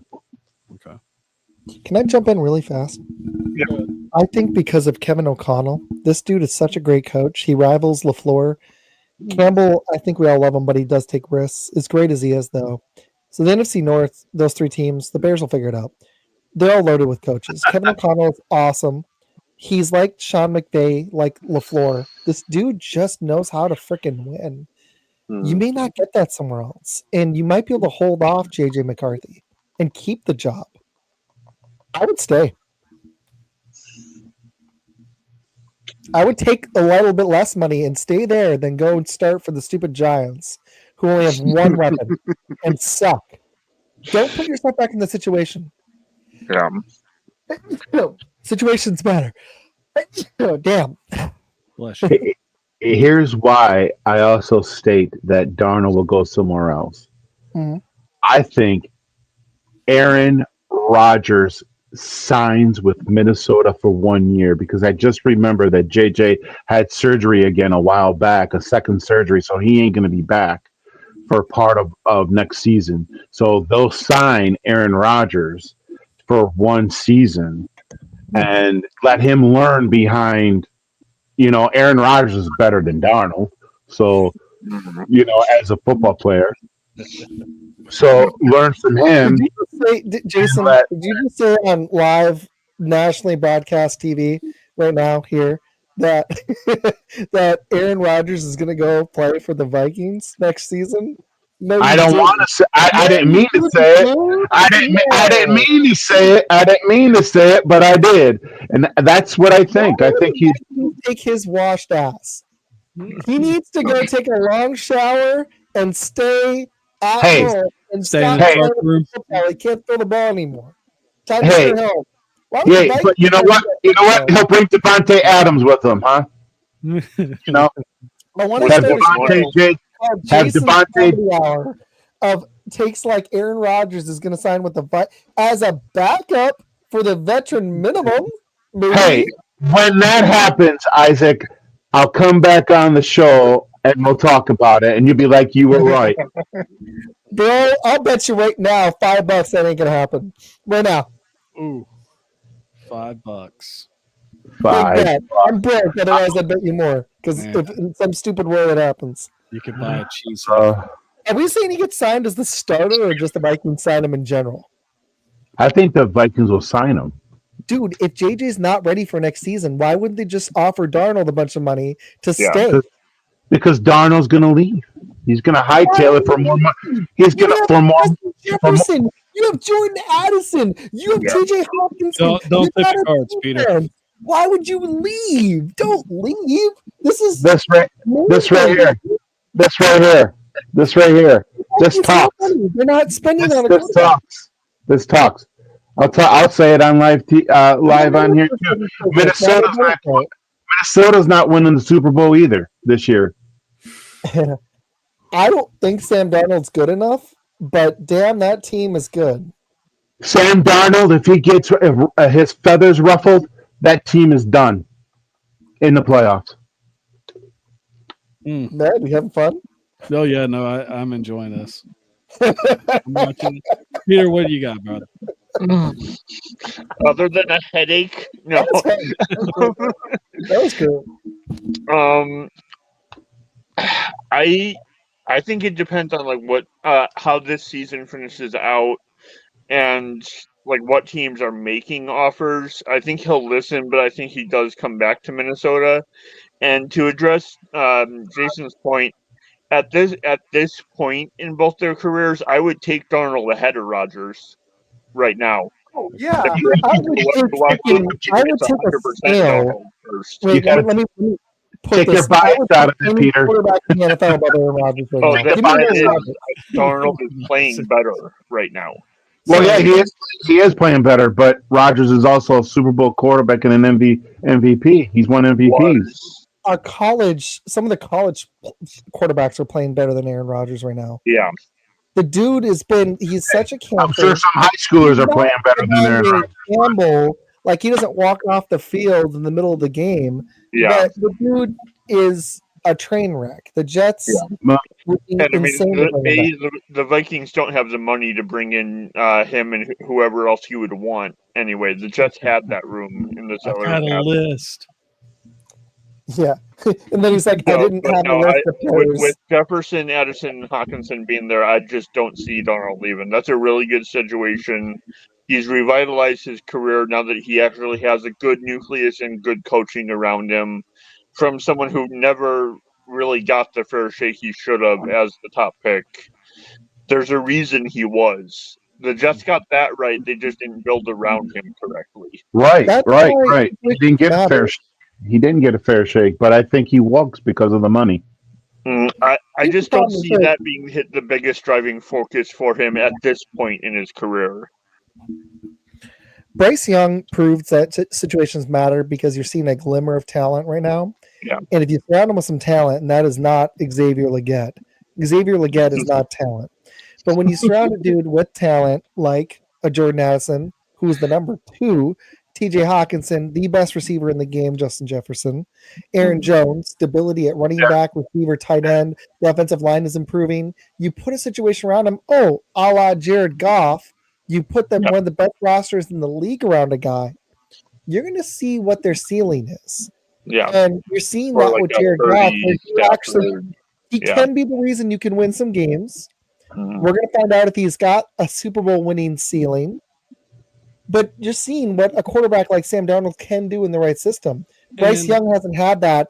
Will Levis, he's the exception. That dude is straight garbage. But I think if I was Sam Darnold's, like, if I was talking to him here, if I was like his agent or just a friend, I'd be like, you don't absolutely have to stay, but the situation isn't going to be better somewhere else. Yeah. Well, and let's just play devil's advocate for a second. If he was to walk and go to another team, the only 3 teams that we know that will probably most likely draft a quarterback in this upcoming draft, well, maybe 4, because the Jets will probably have to find a replacement for Aaron Rodgers eventually. You got the Browns, Raiders, and the Giants. And all 3 of those teams, you're going to get killed. And it's just I like how you came out with that, Jason. I really do. I really do like your point of view. And yes, money does talk. It was good. But at the same time, is there a better receiving duel outside of Addison and Jefferson in the NFL with TJ Hawkinson in the middle? I mean, I get that. You know, the Vikings have a good receiving core. But now that you brought up the Jets, I think he'll end up with the Jets. Jets will bring him back because you have Garrett Wilson out there. If he were to leave, that actually is an interesting landing spot, Jason. I think they'll bring him back because you know that head coach right now is not getting that interim head coach. He's not going to be their head coach. They're going after somebody else. I just heard that they're interviewing a lot of candidates for the GM, and one of them is a guy that I wanted Green Bay to get, and that's Louis Riddick. Yeah, he's good. That would be interesting.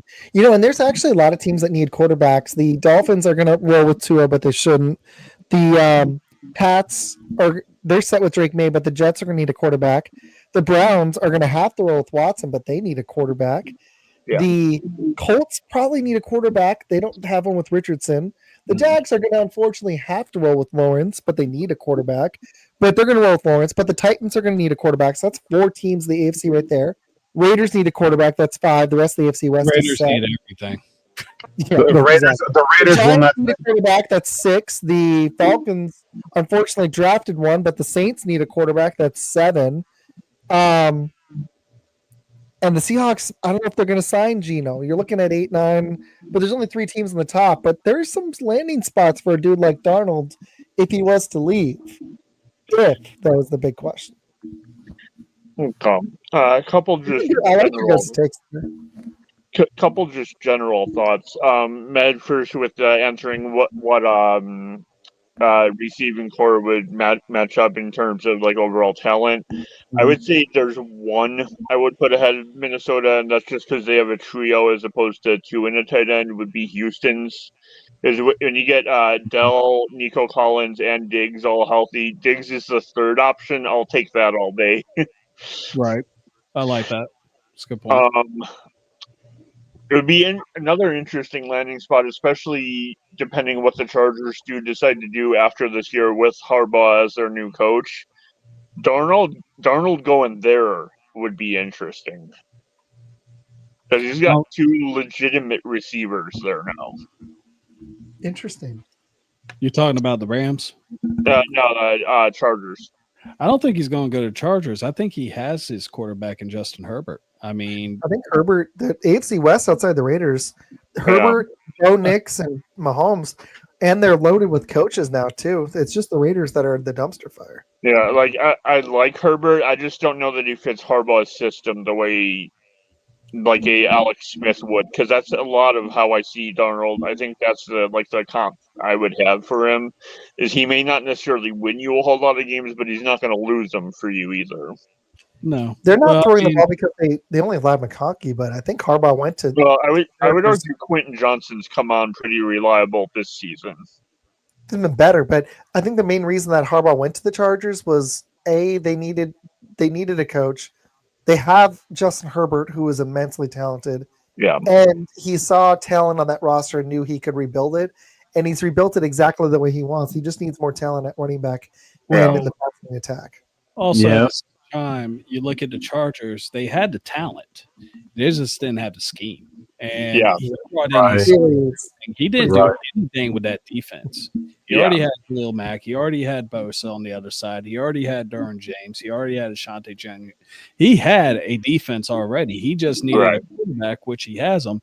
And I mean, I had to double check the stats, but Justin Herbert has 16 touchdowns to just 2 interceptions. Yeah. Okay. It's really and I think really and truthfully, they just cool off a little bit because J.K. Dobbins got hurt. Right. I mean, he was a free agent steal of the season, but, it's J.K. Dobbins. He's going to get a knee injury. It's J.K. Dobbins. I mean, right. It's almost like saying Harry Potter's art. Anyway, all they have is like, Gus Edwards, who, let's say, it's Gus Edwards. He's going to give you 3 yards, and if you need 5 yards, he's going to get you 3 yards. So, I mean, he's good for the 3 yards, unless you need a yard, and then sometimes he doesn't get the yard. 3 yard Gus. I got one last one for you guys, and then we could do a little bit more. But who's going to come out of the AFC and represent the AFC in the Super Bowl this season? Is it going to be the Chiefs? Are the Ravens going to come back and win the AFC North? Is it going to be the Steelers? Is it going to be the Bills? Who is going to be? Is it going to be the Chargers? Are the Broncos going to surprise? Who's going to win the AFC, guys? So, I really want to say, lurking. but I'm going to go off the rails a little bit. I could say Kansas City, but that depends on if Patrick Mahomes if he can still run. Yeah. But I'm going to just go off the rims a little bit. I'm going to do a shocker for you. I'm going to go with Denver. I think they're. I just don't know if they have the weapons. Really? Denver, man? Denver? If they get some weapons, they could be scary good next season. Because that defense is for real, and Peyton has got his scheme going. But they need another dude to produce in the passing attack, or a lethal running back. Merry Christmas, Joe. Merry Christmas, Joe. You need to hop back on, man. We'd have some fun. And I promise we'll be nice about the Raiders. We'll just talk about the number 1 pick. In fact, Joe, exactly. Your Christmas present is going to be the number 1 overall pick. Or number 2. Either one's pretty good. Either should go or, to you Sanders get or Cam Ward. Sanders or Ward. You get Or some. Travis Hunter if you decide to go bold and just take modern day Dion. Just do that. Yeah. Actually, he looks better as a receiver. He looks elite as a corner too. So I like it.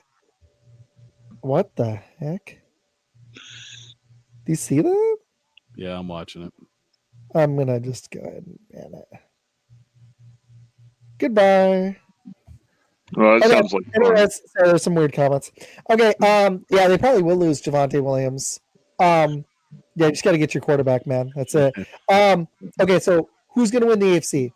Matt said Denver. I love the boldness. I want to say Chargers just to be fun. I'll go last. Peter, who do you think? Who do you got? It was. I get that they have holes on defense or whatever, but with what I've seen out of Buffalo the last month, I don't see how it's not them until someone proves otherwise. Because they went into Kansas City and beat an undefeated team. I mean, that's all I need to know right now. Beat the refs. No comment. I've got something I got to send you on Facebook later, though. Remind me. Okay, I like it.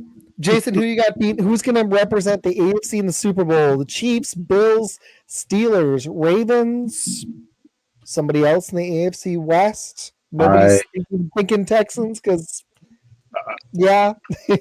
I think it's Buffalo, to be honest with you. They're really on a roll. You know, they're the only ones that really beat Kansas City, you know, so it's Buffalo for me. I mean, I know in the beginning of the year I picked the Ravens, but I picked the Ravens because, you know, they picked up Derrick Henry to complement Lamar in the running game. So it's Buffalo. There's no doubt. I like it.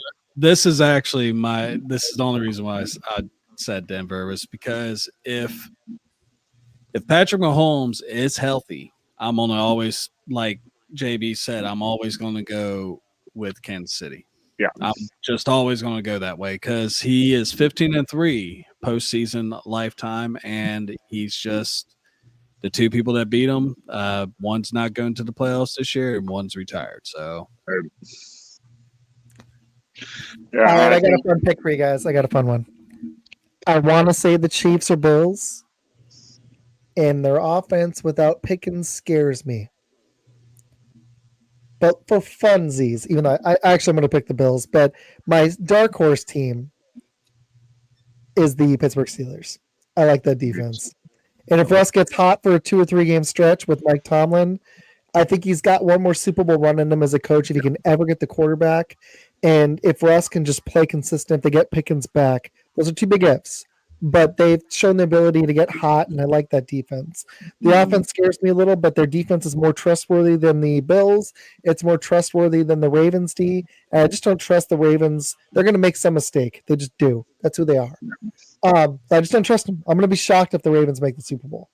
But Mahomes being injured, I think is going to be a hindrance. So that was pretty much all I had. I've got more for my show on Friday, but I know Matt's got some stuff he's saving for shots. Did you guys have any other topics you want to hit before we boogie? Not so much a topic. I've been trying to also, like, in the back of my head, think of who I would compare Jordan Love to in terms of, like, the talent level and, like, what I see in him. Mm-hmm. And I think all of us are able to remember him here. I'm going to go, I see Randall Cunningham in him. That's exactly who I was thinking. I like that. That's not a bad thing. That's really good. That was honestly who I was just thinking about as soon as you start saying that was Randall Cunningham. Yeah. It's not bad. I like it. So I don't know that he would peak at necessarily a Super Bowl, but he's a conference title level for sure. Yeah. The thing is, if the Packers can get smart and continue, and I'm sorry, Jason, I like their defense, but it's not on the level of the Lions pre-injuries or the Vikings right now, or the Eagles. We're lacking McKinney, as great as he is. We're lacking somebody that gives you juice up front. Ooh, Cordell Stewart with better accuracy. That's interesting. I just don't think he's as fast or athletic, but I kind of see a little bit. But he don't run as much. He don't run like Cunningham. He doesn't run as much. I But, could see that within the pocket. Maybe he moves like him in terms of staying within that. But once he's out open field, there's only a handful of quarterbacks ever that would do what Stewart did in that. Exactly. I mean, when he's throwing interceptions, he looks like Cordell Stewart. Yeah, that much That's he does. true. That's very true. Don't you mean Favre Med? Or Jeff Blake with more accuracy. Jeff Blake. I haven't heard that name in a minute. The Packers, they need to improve that defense. The Eagles smartly went out and addressed it and hit the right guys in the draft. And the Packers need a little bit more juice if they want to compete. The Lions, frankly, might need to go make some moves. But the problem is the trade deadline's passed. There's only so many guys on the street that can help you. So it got the injury bug. It happened to the 49ers. There was a reason I said they wouldn't repeat, and that's where I think their window's closed. Jason, what do you think on the Packers really quick there? Like where they're going to go? Like, So do you think they have the defense to make it happen right now, or do you think there's some holes they need to get fill still? Because I don't think they quite have the talent. Honestly, if they play like they did Sunday night, I think they can go. I think it will take them as far as the Super Bowl. I mean, but they have to play clean games. You know what I mean? I mean, Cooper played awesome. You know, Valentine. I mean, we're getting healthy. You know, Jair's coming back. Not only him coming back, you got Musgrave who's coming back on the offense. So you're going to have Kraft. You're going to have Musgrave. You're going to have Dobbs and Watson. So, I mean, did you not see that catch Watson made in that game? Oh, it was awesome. I just think it's different when you're playing Seattle versus playing Minnesota, Philly, and Detroit. That level of competition is higher. Minnesota, they have questions at quarterback, but the rest of their team is so elite. Our defense, I don't know if it can get consistent enough stops against the Philly and Minnesota or Detroit, who still has most of their toys on offense. But you got to remember, 4 straight games with 30-plus points, the Packers. 4 straight games. Right. You're right. No, the offense is starting to come together. If they keep that consistency up, I mean, Green Bay is going to be a team to beat. And there's a lot of analysts out there that is picking Green Bay. Ned's face. He's just but that happens every year. Hey, it is what it is. It is what it is, Peter. You know, I mean, Ned's face is like, I mean, it's true. So many words. It was like when my wife makes a face when her family says something. And family, if you're watching this, I love you. I'm not going to say any names that rhyme with banana. But when people say this stuff, the look, or I say stuff even, I'll use all, you know what? There you go. Self-deprecating jokes the best. When I say something stupid, the looks on her face, and I just watched Med's face, and I saw so many different things that could have been going on there. And there was a lot of like, this is some bullshit.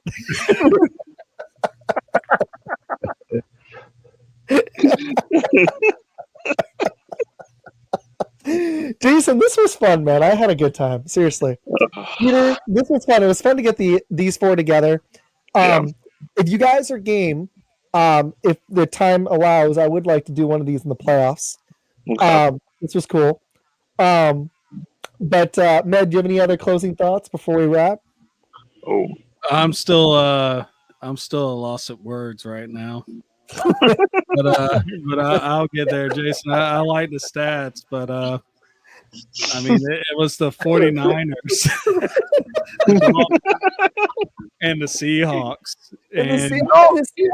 That's Green Bay. Look it up. Look it up. I looked it up. Trust me. As soon as you said that, there's nothing that I lick my chops better is when you start some pro Packer shit. And I'm sitting there. I'm like, okay, here I go. Let's dive into this rabbit hole. Hey, I'll send it to Isaac. Oh, that's fine because see what we got here. Oh, I got some new shades. Buy or sell? Are we doing buy or sell? Do you want to buy or sell? I'll play buy or sell, but wait. I got to agree with my shades to make it more fun. Whoever has sunglasses, go get them. You got 30 seconds. Go. The audiences don't go away. 30 seconds and you're going nowhere. I can't move very fast right now, so I have to just stick with my regular glasses. There you go. Nice. Look at.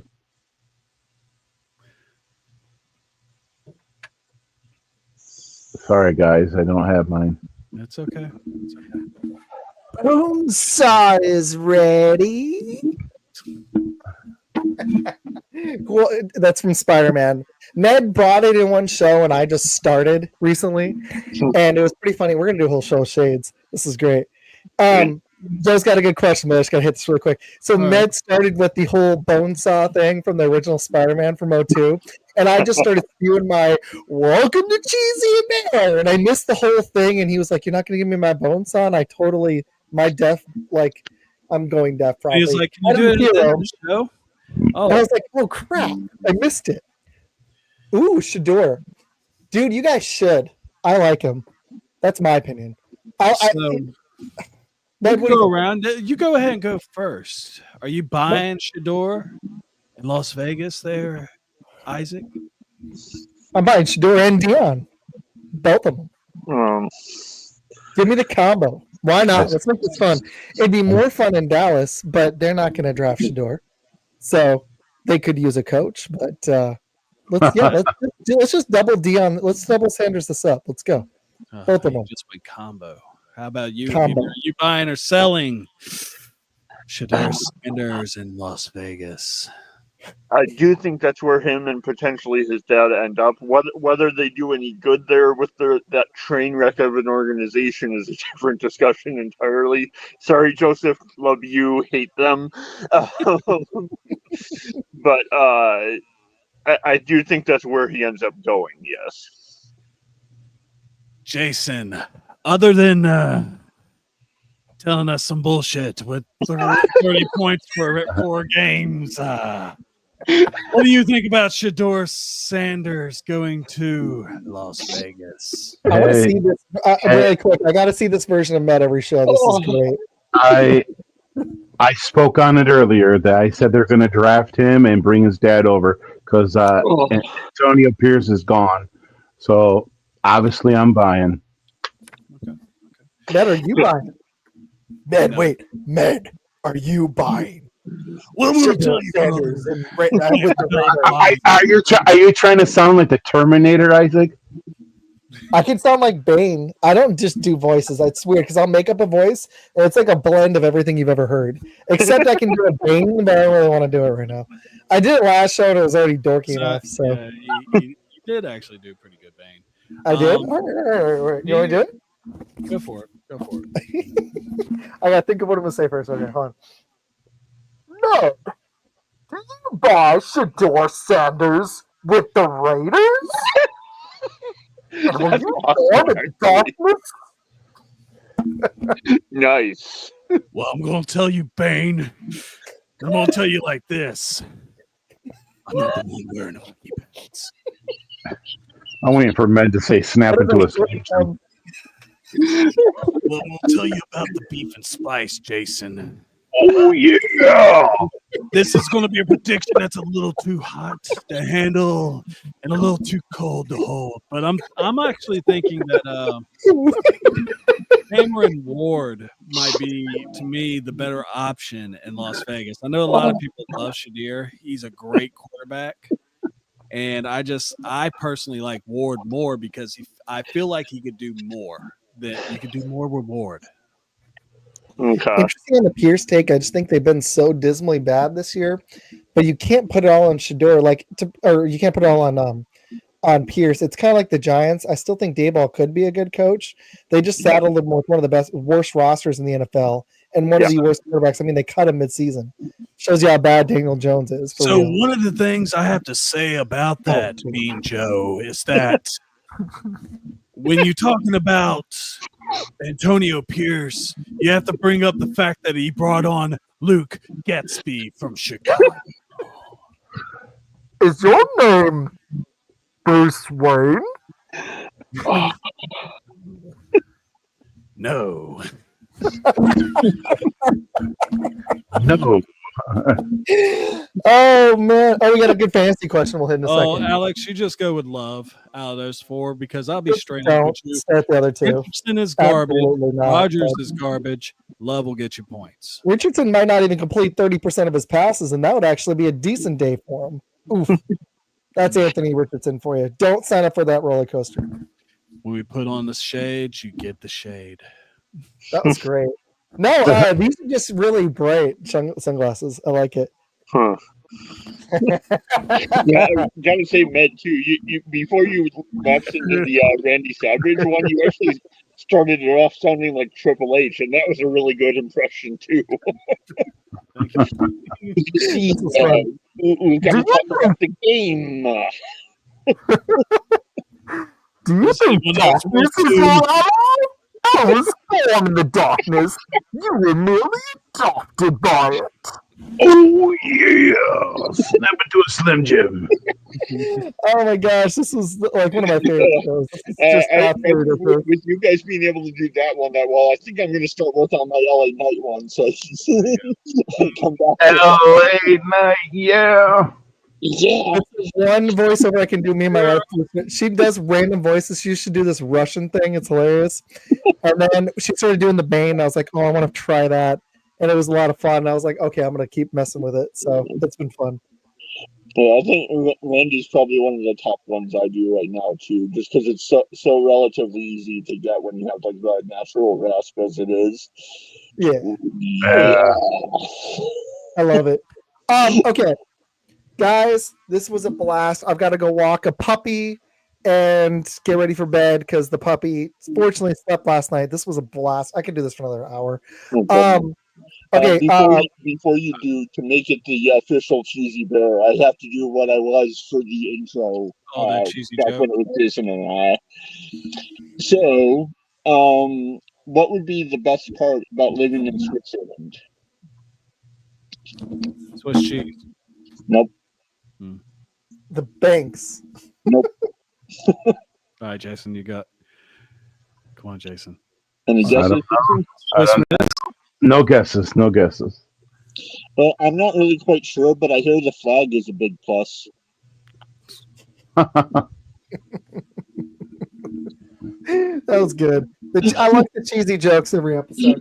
Jason gave us some great stuff. Jason, you were awesome. This was fun. Med's faces during your Packers takes, I could just watch that on repeat over and over again. Dark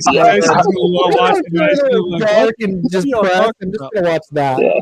That's just going to be like every short from this episode. It's just going to be those reactions. I don't expect anything more from a Bears fan. All right, Jason, what's your last bold, quick 30-second Packer take, and we'll go around and say our goodbyes. Hey, I'll make him laugh again. Super Bowl champs. Let's go. Go, Pack, go. There you go. There you go. Peter, what's your bold answer to that? No chance in Hades, and enjoy not having a quality draft pick this year either. Maybe you'll get having another quality draft pick this year. Just remember, the Bears will be sitting on the couch when the Packers are playing in the Super Bowl. Don't worry, we'll be watching it right beside you. Yep. Maybe a week or two later. The last time the Packers won the Super Bowl was in a game of Madden. No, it was 2010 against the Steelers. Oh, thanks, dude. Love it, man. All right, Jones is the best, by the way. Hey, if the Packers win the Super Bowl in the next 2 or 3 seasons, I'm going to try to be insufferable, but every time Jason comes on, it's going to be just amazing TV. So I hope it happens. I really do. Oh, yeah, that's totally our wish, too. I think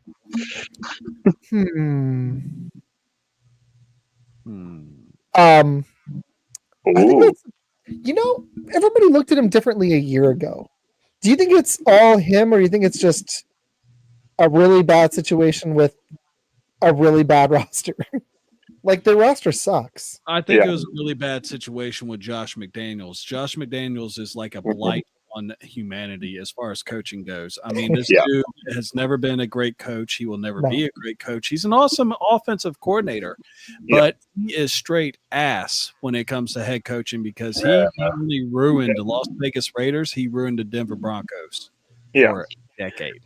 Yeah, he ruins. I hate saying this, seeing as we just fired the guy, I can. Josh McDaniels is the offensive version of what Matt Eberflus is for defenses. That should be his feeling. Yeah. I didn't want to bring up Matt Eberflus soon, but since you did, God damn it. You gotta be happy that he's gone. Yes.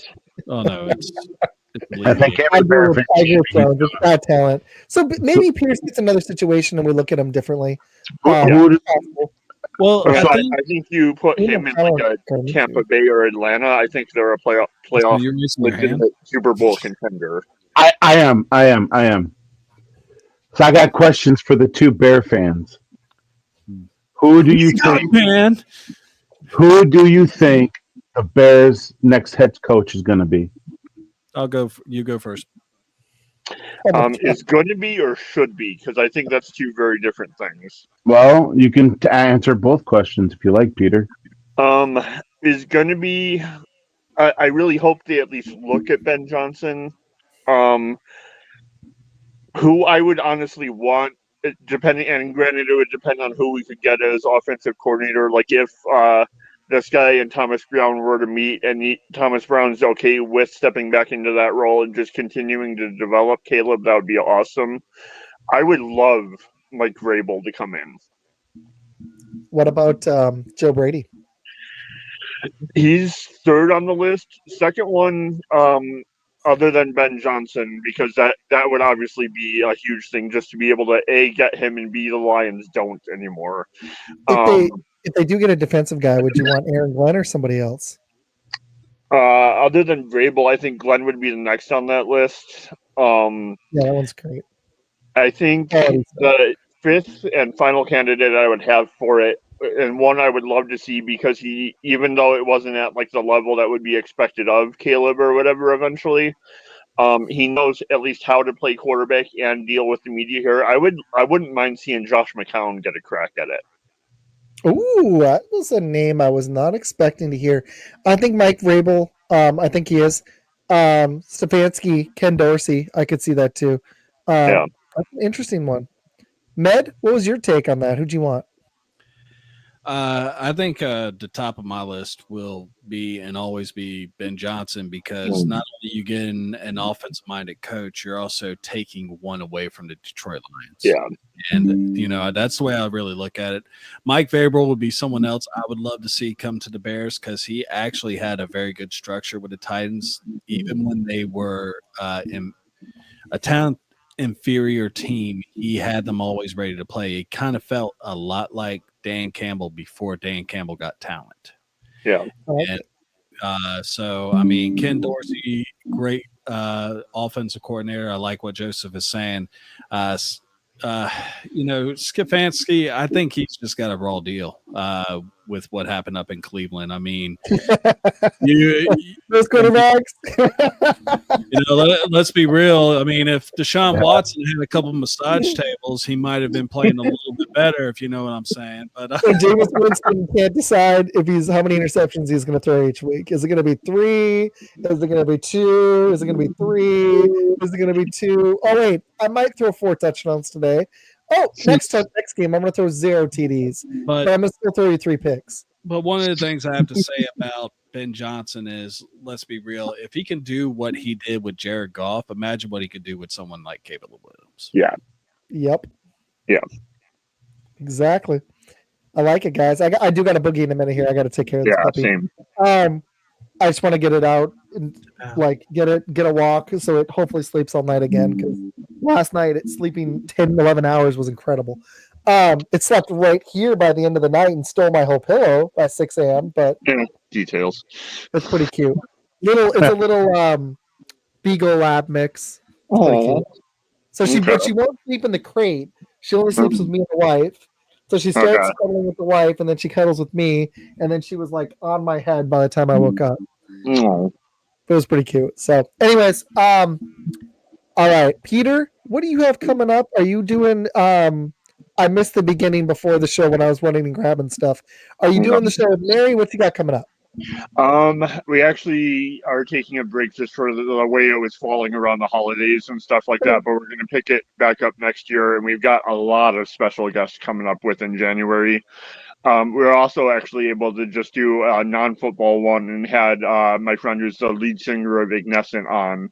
So definitely go check that one out on the Mac and Cheese podcast. In the spring, I want to bring her on because we did bring the other band on, Dennis Cockerham, which was a blast. Yeah. But I do want to bring her on. Just life stuff has happened, and we've taken a lot of breaks this season. Yeah. So, but I will get back in touch with her. Thanks for you reminding me, so I appreciate it. Sure. Jason, what you got coming up, dude? I'd love to have you back on soon. I want to do a Packer panel before the season ends, but what you got? What you got coming up? Any goodies? Nope, nothing much. Just thank you for having me on. Are you gonna be? What are you gonna be doing for the holidays, man? Just hang with family, and that's pretty much it. Hey, keep me in touch with what happens with your teams, okay? Both of you guys. Seriously, I want to hear if you guys win your leagues. Okay? Sounds good. Sounds good. Ned, you won't be winning your league, but what are you doing with shots on Thursday? Just some stuff. I wasn't trying to take a shot. I was actually trying to avoid taking a shot. I feel bad. Just some stuff. Just you can't feel bad after you say it, Isaac. I was so not trying to. That was so You okay, Med? I'm fine. I mean, I think I'll live. Hey, I know that your team blows dick, but I mean, congratulations. Hey, we still love you. Don't hate on us, okay? Oh no, I'll be all right. I'll be all right. That was the best way to end the show. All right. Oh my god! I'm gonna sit over here and just dust my keyboard behind me. How about that? It's all right, man. I'll pick you up in a minute. I'll message you something good to just message me and be like, I'm winning. Okay, right. I'm good. Great for you, buddy. I'll just sit over here in Loserville on the bench, just watching someone else win. Hey, you can soak like Caleb on the bench, okay? I can. Oh, God. In fact, I tell you what, I will drive down to Florida, go to my mom's house, crawl into her lap, and start crying. How about that? Would that be better? Can I just do that? Yeah, you can do whatever you want. You can do whatever you want. Anyways, watching. I'm so sorry you have to watch. Oh, wait. So tomorrow is my birthday, and I have to actually show y'all this, but my wife got me something. Happy birthday. Oh, man, I feel like more of a jerk. I'm sorry. That's nice. so cool, dude. Look at that. Oh, man. Yeah, he's wearing a Bears hoodie. You can't see it through the box, but yeah. Hey, man, I'm sorry. That was so mean to me. Hey, happy birthday. You're not in the playoffs anymore. Basically what he just did was like, happy birthday, you little bitch. I mean, suck to suck. Stop, my God. It's terrible. Oh, dude, my head actually hurts. Oh, God. That was off loser. Happy 44th, old man. It's all downhill from here. And your fantasy teams suck. I'm sorry.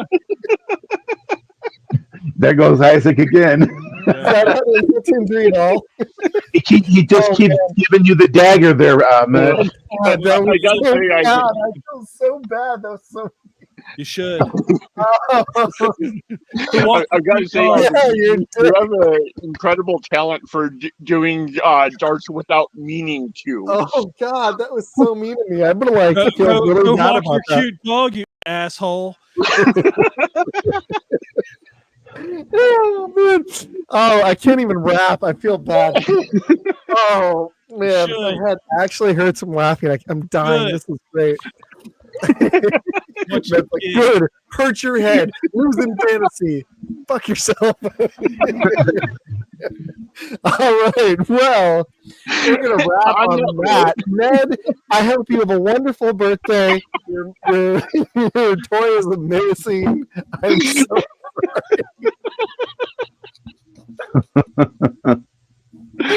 I'll just go ahead and do it for him, man. He did die. Everyone else, have a great night. This is it. See you next week.